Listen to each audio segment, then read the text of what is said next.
Edhe ti merr në krah 24 vjeç, një bebe. Po.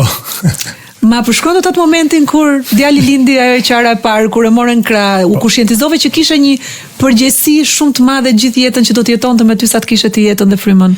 Takimi i parë ka qenë krejt ndryshe, sepse nuk e dija që kur fëmia lindte mund të kishte pak edhe kokën në një formë të çuditshme, edhe unë kur ma dha fëmin, që pash që ishte koka pak në formë çuditshme dhe po pyesja veten a jam i vetmi unë që po e shoh që fëmia ka këtë kokë, duhet i them unë personelit mjekësor, po ata nuk dukeshin fare shqetësuar. Takimi i parë ka qenë direkte me merakun e prindit, më shumë se sa me madhëngjimin do thoja. Si quhet djali?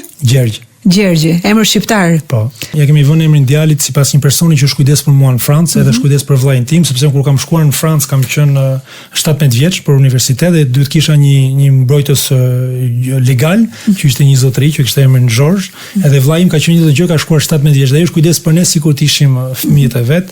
Realisht për mua ishte një baba i dytë, baba shpirtëror, njeriu që ishte një siguri kur unë isha në atë vend vetëm, pavarësisht se nuk jetonte me mua, sigurisht jetoja larg në një qytet tjetër. Me vllain tim tham që i pari nga ne dy që do kishte një djalë, do ja vendoste emrin Gjergj, që të trashëgohej pavarësisht se si kishim një gjak, ne jemi lidhje të fortë shpirtërore dhe trashëgohej kjo dashuri dhe kjo kujtesë e asaj që ai person ka bërë për ne të dy si vëllezër.